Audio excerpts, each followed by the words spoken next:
Assalamualaikum warahmatullahi wabarakatuh.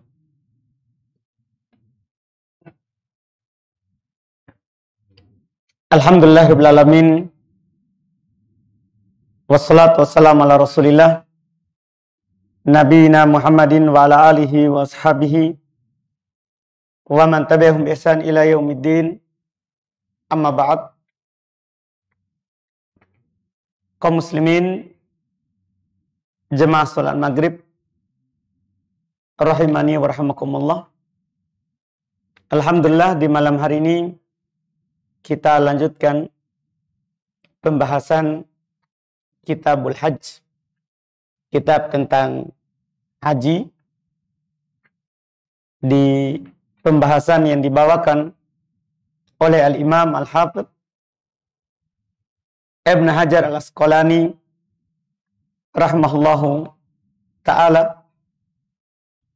Pembahasan haji ini kita biasanya hanya menghayal karena kita belum melakukannya. Kadang juga kita berpikir, kayaknya saya tidak melakukannya. Tapi ini adalah ilmu, artinya kita perlu juga tahu, apalagi dia adalah rukun Islam. Rukun Islam. Dan siapa tahu suatu saat kita diberikan kemampuan untuk haji, tentunya sudah pernah dengar pembahasannya. Kita lanjutkan di hadits hari ini, alhamdulillah, pas hadits ke-700 dalam kitab ini. Kata beliau rahimallahu wa anhu, dan darinya juga, yaitu dari Ibn Abbas yang meriwayatkan hadits-hadits sebelumnya. Ibn Abbas banyak meriwayatkan tentang haji ini, karena beliau termasuk yang haji di haji terakhir Nabi Shallallahu Alaihi Wasallam. Bahkan dia dibonceng oleh Nabi Sallallahu Alaihi Wasallam. Ya, waktu itu masih anak muda. Ibn Abbas radhiyallahu taala anhu. Qala, beliau berkata, qala Rasulullah sallallahu alaihi wasallam, ayyuma sabiyin hajjah thumma balagal hinsa fa alaihi hajjatun ukhra wa ayyuma abdin hajja thumma utiqa fa alaihi hajjatun ukhra.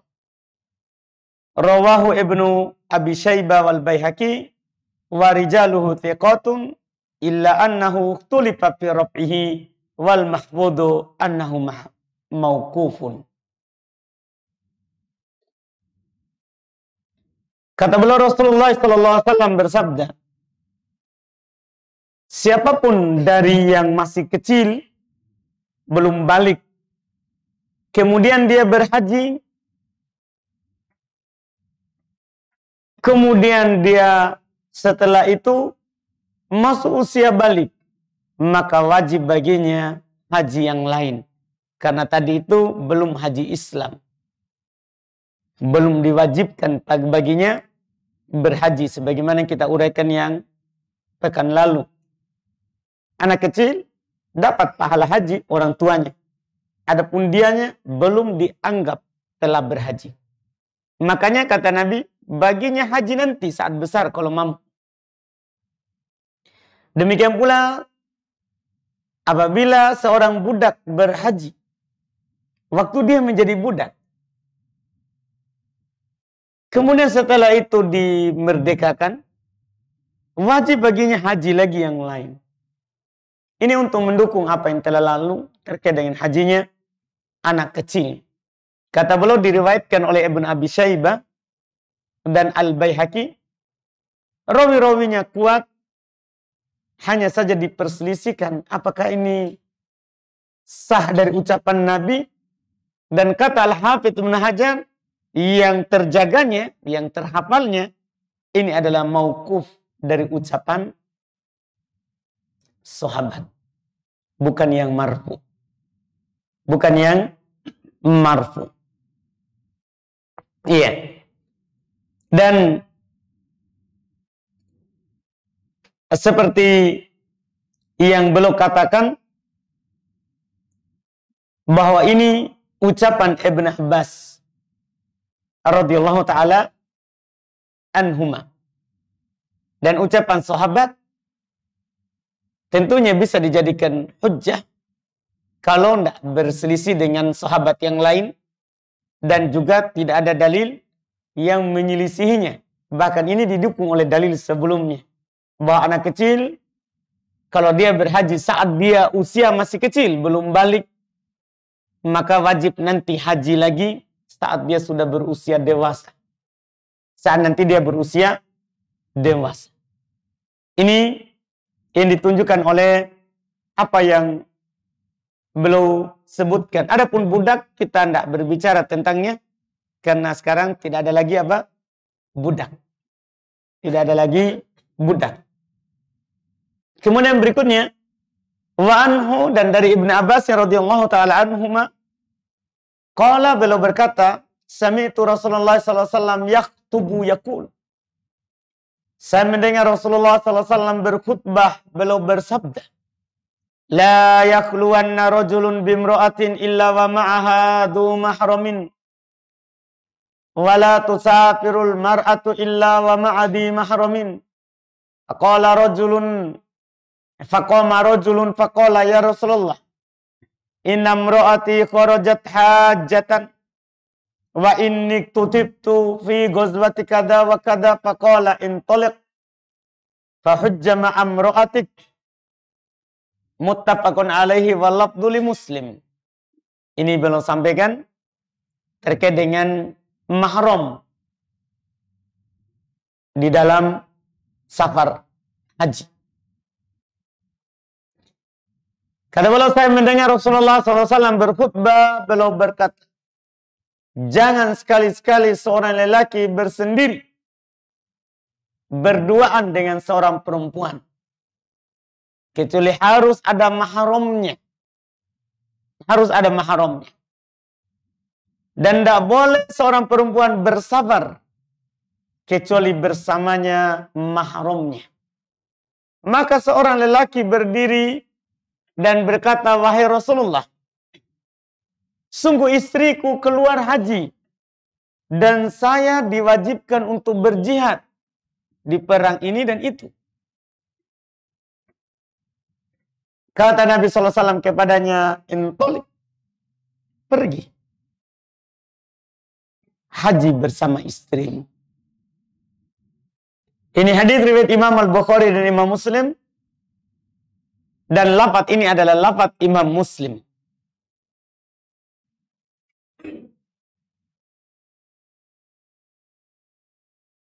Beliau bawakan untuk melengkapi syarat yang telah lewat dari syarat berhaji.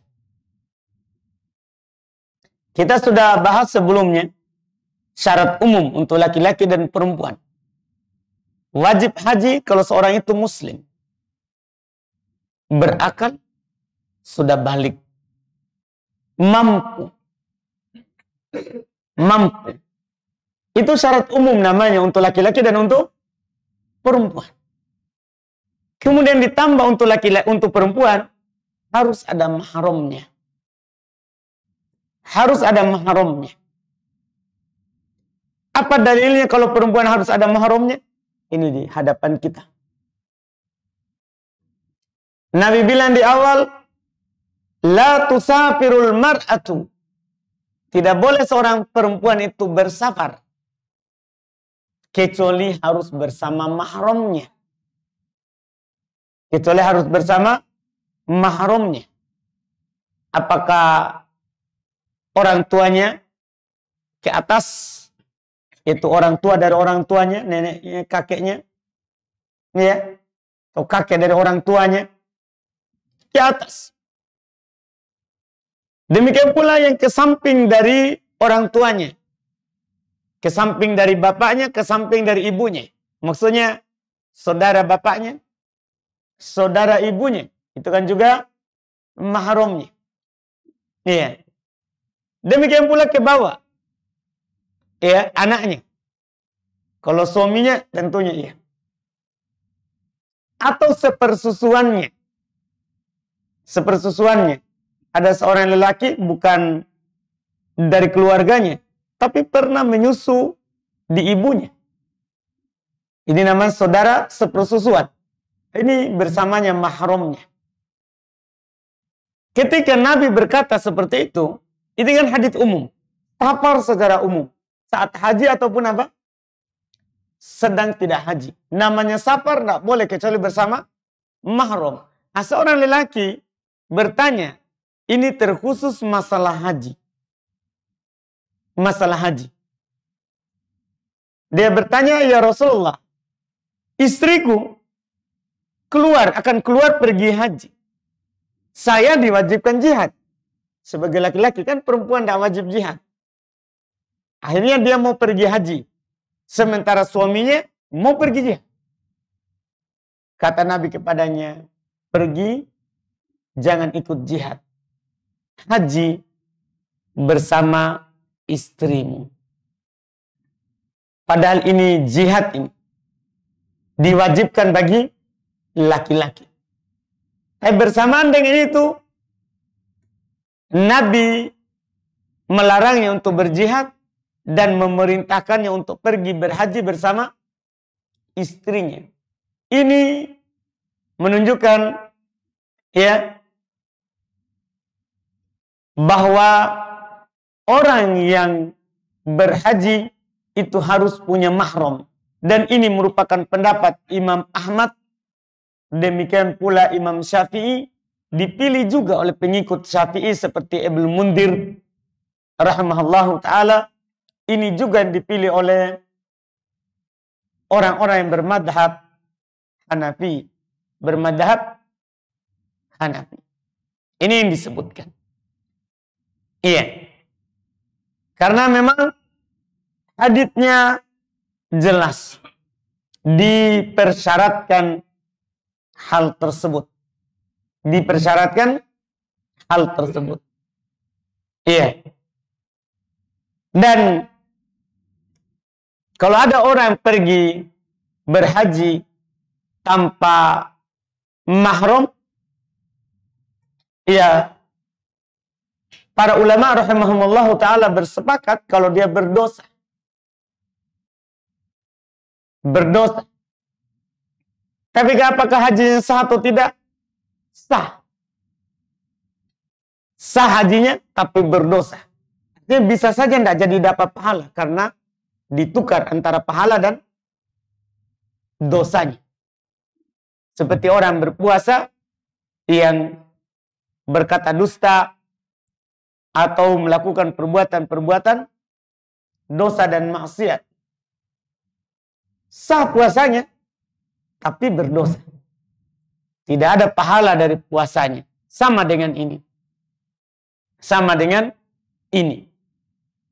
Ini terkait dengan pembahasan mahram. Pembahasan mahram. Kita tidak banyak bercabang dalam masalah ini, karena memang haditsnya begitu jelas. Haditsnya begitu jelas. Cuma kadang sebagian orang, kadang dia tipu pemerintahan di Saudi. Ya, kalau di sana kan tidak boleh memang masuk kalau tidak ada mahram. Tapi kadang orang-orang yang pergi, dia tipu. Dia bilang itu mahram. Ya kan namanya seorang muslim menghukumi orang sesuai dengan pengakuan dohirnya. Iya, sesuai dengan pengakuan dohirnya. Ya padahal kenyataannya bukan mahramnya. Tapi mereka itu akui itu adalah mahramnya. Akhirnya orang sana ya terima. Orang sana menerimanya karena menghukumi dohirnya. Dohirnya. Memang dipersyaratkan kalau pemerintahan di sana harus punya mahram.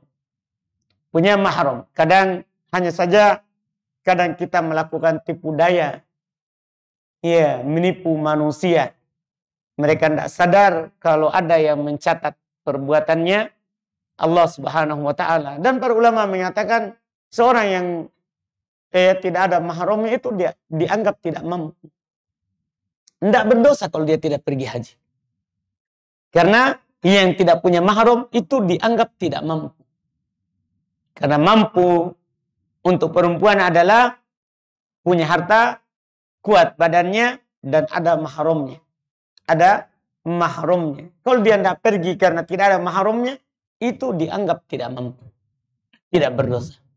Itu dianggap tidak mampu dan tidak berdosa. Iya.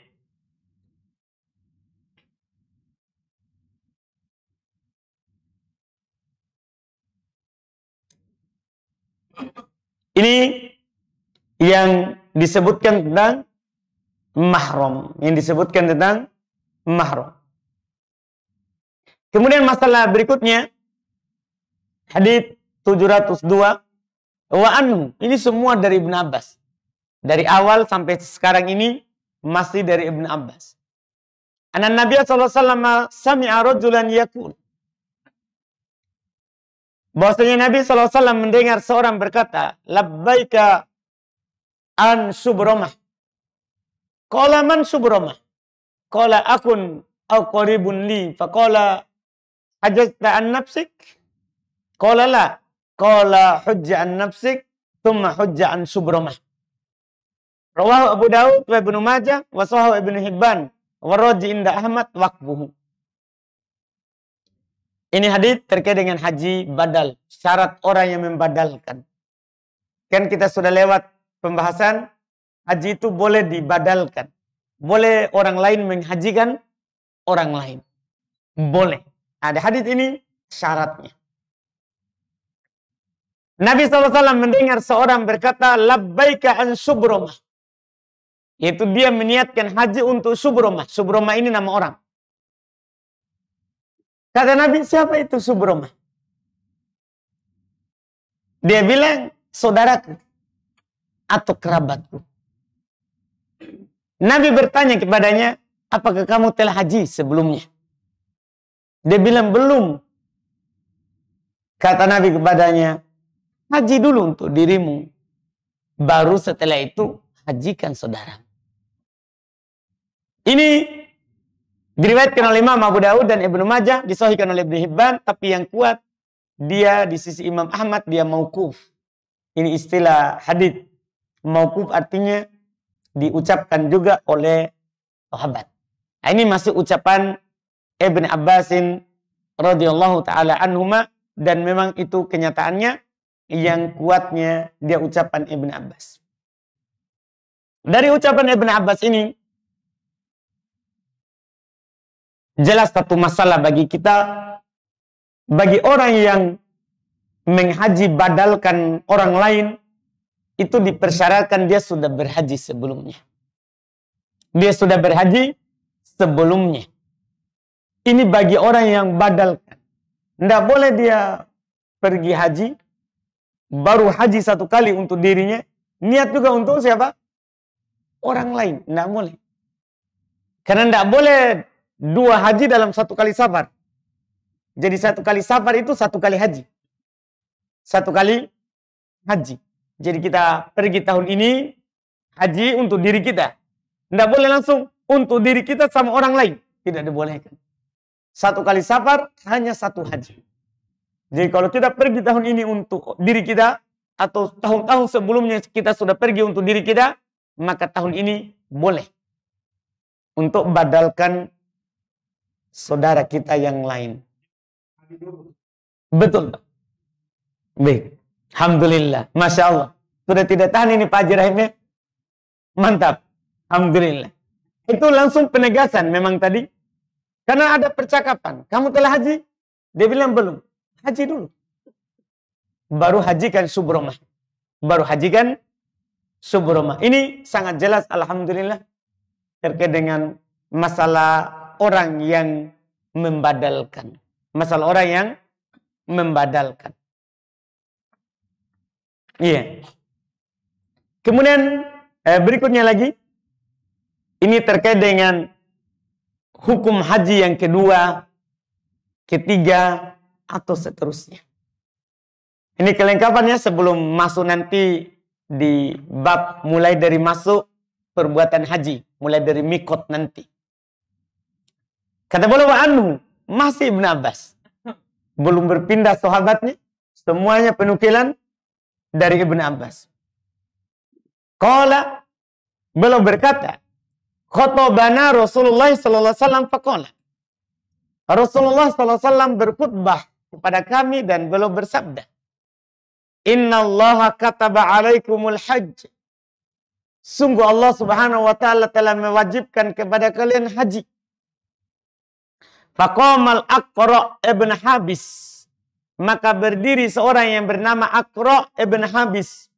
Sahabat. Faqala afi kulli amin ya Rasulullah. Dia berkata, apakah kewajiban ini di setiap tahun? Wahai Rasulullah. Qala kata Nabi, lau qultuha la wajabat. Kalau saya bilang iya, maka akan wajib setiap tahun. Al-hajju marrotan. Haji itu hanya wajib sekali. Famazada fahuwa tatawwu. Kalau lebih dari sekali itu namanya sunnah. Itu namanya sunnah. Rawahul khamsah ghairu Tirmidzi. Diriwayatkan oleh Imam 5 kecuali Imam At-Tirmidzi. Wa asluhu fi Muslim min hadithi Abi Hurairah. Asalnya dalam hadits Imam Muslim dari hadits Abu Hurairah. Cuman kan belum bawakan semua hadis ya, Pak? Ibn Abbas. Hadis Ibn Abbas. Fikih hadis sangat jelas. Alhamdulillah. Kalau haji itu wajib sekali dalam seumur hidup. Bagi yang terpenuhi syarat yang telah lewat. Kita harus ingat kembali yang telah lewat. Jangan sampai jamaah terbebani semuanya. Wah, berarti kalau saya meninggal ini kan harus 1 kali seumur hidup. Kalau saya meninggal tidak haji, wah berdosa. Enggak. Gabungkan dengan syarat yang telah lewat. Wajib 1 kali dalam seumur hidup. Bagi yang terpenuhi syarat. Muslim, berakal, telah berusia balik, terus mampu badannya, mampu hartanya, terus ditambah dengan perempuan, dia harus punya mahram. Itu maksudnya ini yang wajib sekali. Yang wajib 1 kali dalam seumur hidup. Dan kalau dia mampu, boleh dia haji berkali-kali. Boleh dia haji berkali-kali dan itu dianggap sebagai sunnah. Itu dianggap sebagai sunnah baginya, tidak wajib. Tidak wajib. Ini alhamdulillah hadits-hadits yang kita baca malam hari ini, karena setelahnya sudah mulai masuk bab miqat, ya, bab sudah masuk mulai berihram, karena sudah membahas miqat. Insyaallah kita satukan saja di pertemuan-pertemuan akan datang. Kita cukupkan tadi beberapa hadits yang kita baca, alhamdulillah. Untuk sisanya kita tanya jawab, alhamdulillah. Pak Salim silakan. Waalaikumsalam warahmatullahi wabarakatuh. Teman kantor, kita sudah kerja Pak Salim. Alhamdulillah, masya Allah. Sang anak ini kategorinya dia sudah mampu. Apakah anak ini wajib haji dulu atau menghajikan orang tua? Itu yang pertama, Ustaz. Menghajikan orang tua dalam artian Pak Salim dia biayai orang tuanya? Iya. Atau dia pergi? Sang anak yang biayai orang tua. Oh baik. Terus yang kedua, Ustaz, bagaimana hukumnya ketika kita puasa? Tentunya yang pertama yang wajib, di saat kita puasa kita ada tiba-tiba pekerjaan yang mengharuskan kita menyelamatkan seseorang. Itu yang wajib. Seperti apa itu? Kebetulan saya berkantor di Basarnas, Ustaz. Badan yang memang bekerja untuk penanggulangan bencana. Itu tadi yang pertanyaan pertama, Ustaz. Kalau kita puasa yang wajib, atas ada pekerjaan yang mengharuskan kita menyelamatkan seseorang. Itu yang perkara puasa wajib. Kemana itu? Menyelamatkannya? Semisal orang yang tenggelam, kita berpuasa wajib, apabila kita batalkan kemudian menolong orang ini, atau kita mundur dengan kata lain mengutus teman yang tidak berpuasa. Baik, alhamdulillah. Baik, untuk yang pertama tadi itu, Pertanyaan Pak Salim yang pertama, dia biayai orang tuanya. Saya sengaja tanya dulu tadi, jangan sampai orang tuanya sudah meninggal, dia yang pergi. Kalau itu tidak boleh, harus dia dulu haji. Iya, harus dia dulu haji. Kalau orang tuanya masih hidup, dia biayai, itu lebih utama. Walaupun dia mampu untuk pergi. Ya, itu dia dapat pahala banyak. Pertama, berbuat baik kepada orang tuanya. Kemudian yang kedua, ta'awun dalam beribadah. Dia membantu orang tuanya dalam beribadah. Dan dia dapat pahala yang semisal. Dia dapat pahala yang semisal. Karena orang tua, sebab dia, orang tuanya bisa haji. Orang tuanya bisa haji. Adapun pertanyaan kita yang kedua itu, kalau sebenarnya kita pergi menolongnya safar, tidak ada masalah kita berbuka. Tapi karena tidak safar, ya tidak apa-apa. Kan orang berpuasa sebenarnya tidak apa-apa menyelam. Yang penting jangan sambil minum. Kan boleh Pak Salim. Boleh. Seorang itu walaupun dia lagi berpuasa kan boleh renang. Boleh mandi. Boleh. Jadi kalau kita mau menolong orang darurat, tolong sambil berpuasa. Yang penting jangan sambil menyelam minum air. Itu dia. Itu yang masalah. Yang penting jangan menyelam sambil minum air. Iya. Yang penting itu. Jadi kalau kita langsung tolong tanpa membatalkan puasa dan kita mampu, itu yang lebih bagus. Itu yang lebih bagus. Seperti itu. Silakan Pak. Haji terus. Waalaikumsalam warahmatullahi wabarakatuh.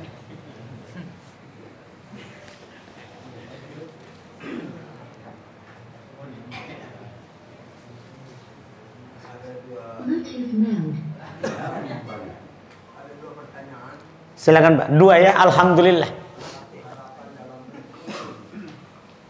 Tapi jangan yang kesana-kesana Pak ya. Iya. Dia baik. Alhamdulillah, kajian kita ini 5 tahun sudah berjalan dan patut kita bersyukur atas majelis ini. Kesyukuran kedua ya karena saya pribadi melihat bersemangat karena komunitas pemuda angkatan muda sudah lebih banyak lagi.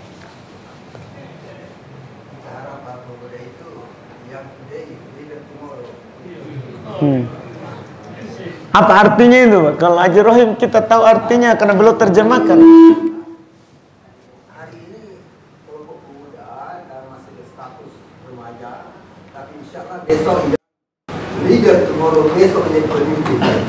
Masya Allah. Pemimpin dalam Islam karena sudah berkaji dan sejarah juga mencatat komunitas terbesar di Indonesia adalah kelompok awal termasuk saya. Tidak ada jalan lain selain harus ada kajian tentang dakwah-dakwah yang selama ini kita dengar tidak salah, cukup baik, tapi berlaku aksioma kukis yang dikasih tahu oleh Pak Haji Rahim masuk di telinga kanan, keluar di telinga kiri. Berharap mestinya masuk di tengah, keluar di tengah, pasti ada tanggung tinggal. Baik. Solusinya adalah kajian. Pertanyaan, apa bisa membadalkan satu kaligus ayah ibu almarhumah oleh anaknya? Satu kali safar.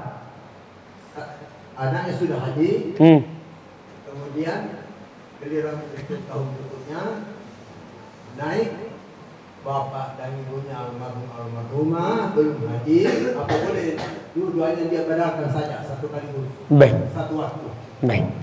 Mohon penjelasan. Baik, kita sudah kasih tadi sebenarnya kita sudah isyaratkan, Nabi sudah katakan itu hanya sekali.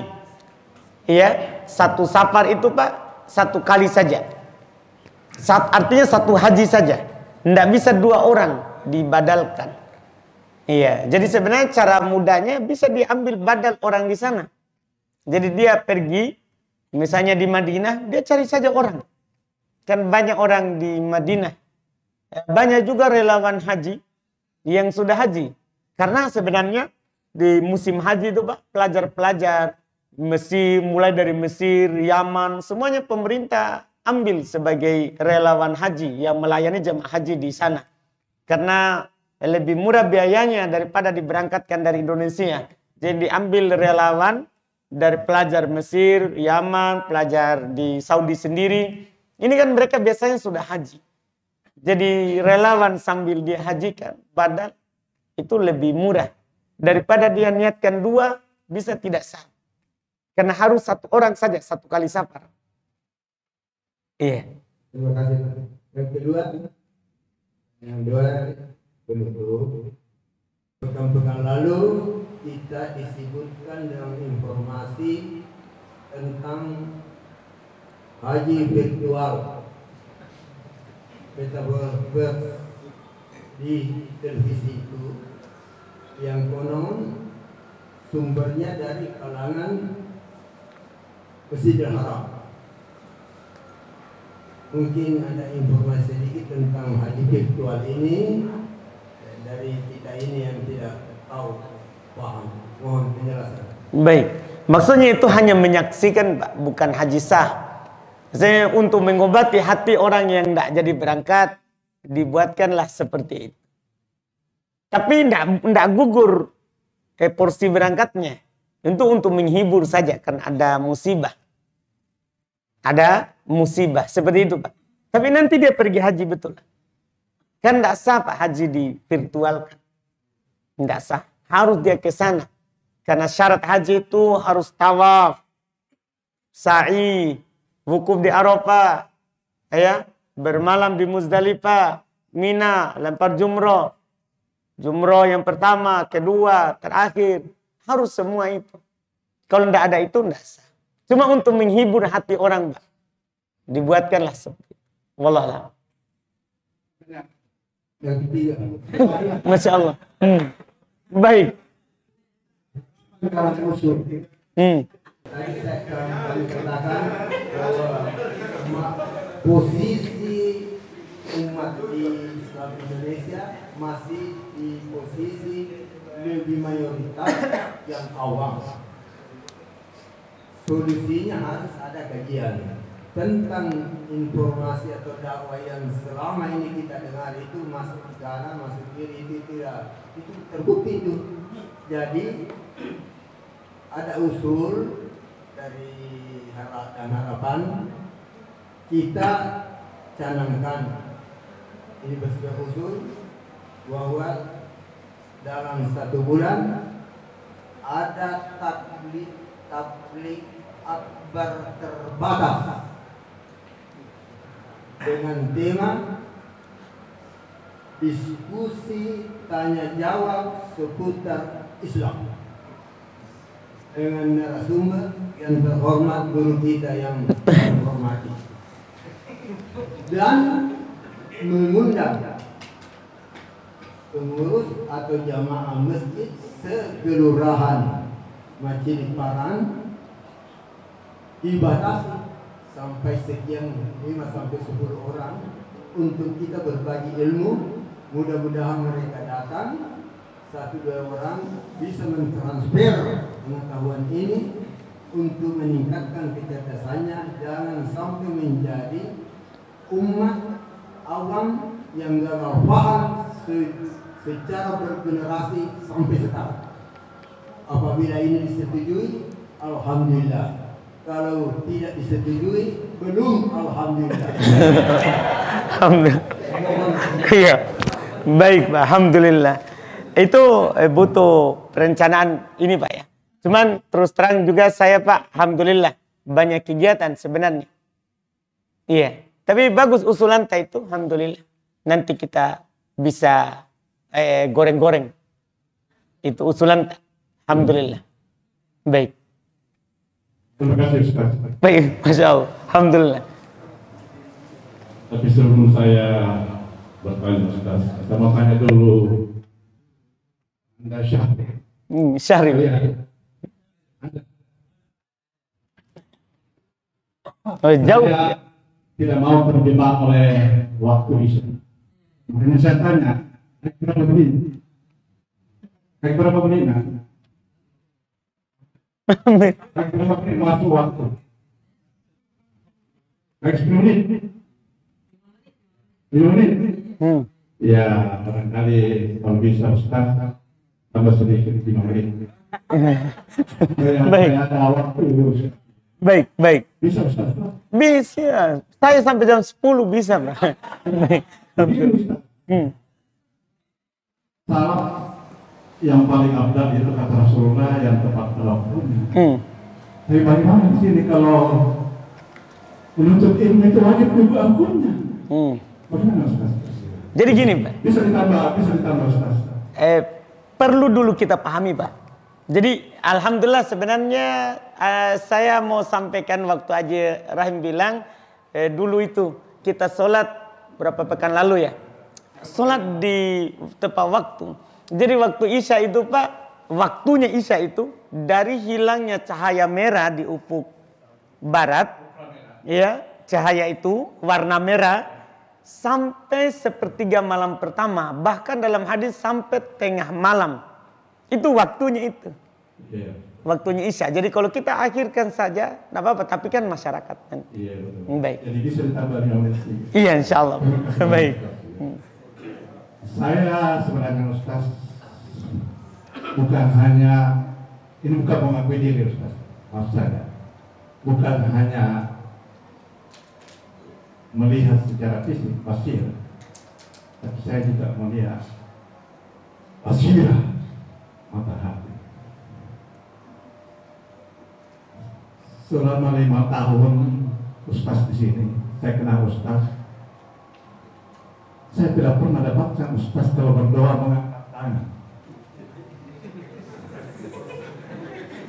Tangan Ustaz. Ini kenyataan. Ini Ustaz. Betul. Banyak orang yang mengangkat tangan Ustaz. Tapi banyak orang yang tidak mengangkat tangan Ustaz kalau berdoa. Tapi yang saya melihat ini Ustaz, guru saya sendiri. Pernah satu kali Ustaz mengangkat tangan waktu jadi hatib, kalau saya tidak salah. Tapi tidak begini Ustaz, Anda menyunjuk saya. Itu pun juga singkat.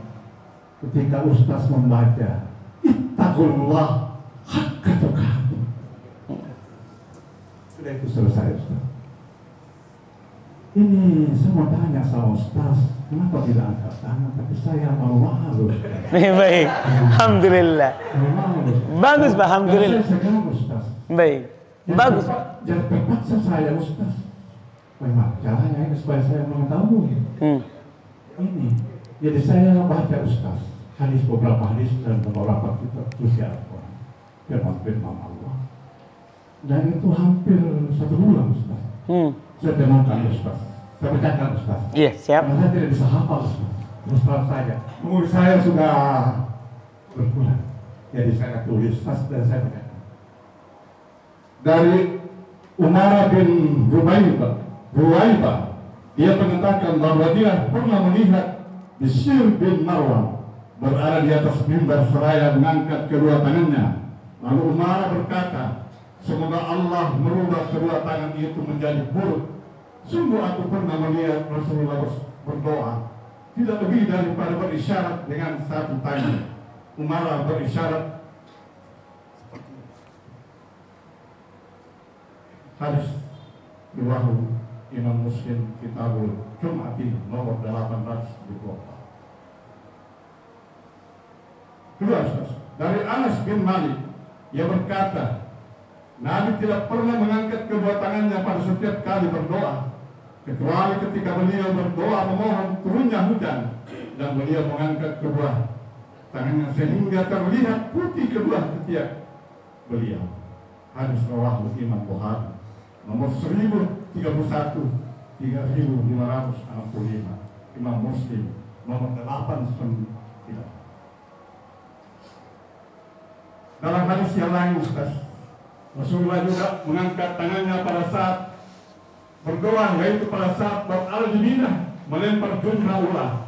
Setelah melempar, Nabi berdiri cukup lama menghadap kiblat untuk berdoa sambil mengangkat tangannya. Setelah itu Nabi melempar jumrah wusta. Kemudian berdiri cukup lama untuk berdoa sambil mengangkat tangan dan menghadap ke kiblat. Setelah itu Nabi melempar jumrah akbar. Kemudian langsung pergi, tidak lagi berdoa. Hadis rawahu Imam Bukhari nomor 1751, 1753. Kita tambahkan lagi Ustaz. Dari Abu Hurairah radhiyallahu anhu, dia berkata, Rasulullah bersabda, tinggalkanlah sesuatu yang tidak aku singgung-singgung pada kalian. Sesungguhnya kerusakan orang-orang yang sebelum kalian adalah disebabkan mereka sering bertanya dan disebabkan mereka selalu tidak sepaham dengan nabi-nabinya. Apabila aku memerintahkan sesuatu kepada kalian, maka lakukanlah ia sekuat tenaga. Dan apabila aku melarang sesuatu kepada kalian, maka tinggalkanlah ia. Hadis rawahu Imam Muslim nomor 1333, 2353. Sedikit lagi Ustaz, supaya indahnya kajian ini Ustaz. Apa lagi Ustaz? Dan majelis as-sunnah dan kami. Dari Abdullah bin Amr radhiyallahu anhu, bahwasanya Nabi bersabda, barang siapa berdusta atas namaku dengan sengaja, maka telah dipersiapkan baginya tempat duduk dari neraka. Rawahu Imam Bukhari.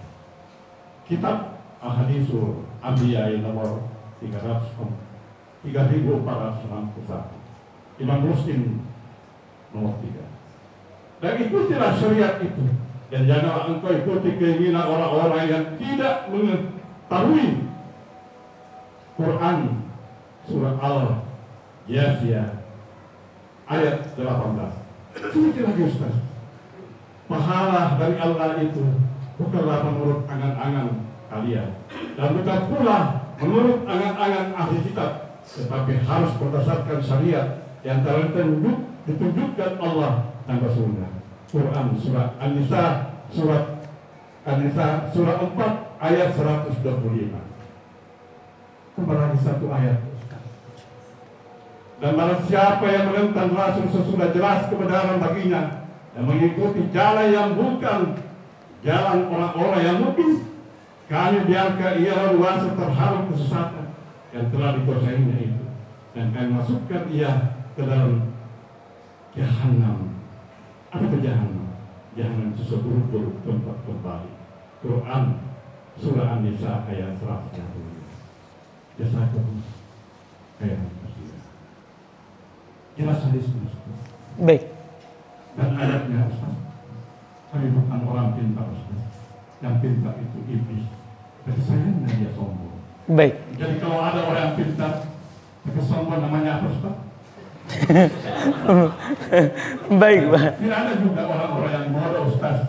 Yang bodoh itu Ustaz yang tidak mau belajar, yang tidak mau memperbaiki kesalahan yang pernah dia perbuat. Berarti ini yang terakhir nasihat Pak ya? Ya. Berarti kita sudah temukan jawabannya. Ya, jadi saya. Alhamdulillah. Jadi pertanyaan saya Ustaz ada satu saja Ustaz. Jawabannya kan sudah. Sudah bacaan dulu. Pertanyaan saya Ustaz. Rasulullah pernah ngomong di hadapan sahabat, umatku nanti seperti buih di lautan, kesampai di pantai tidak punya apa.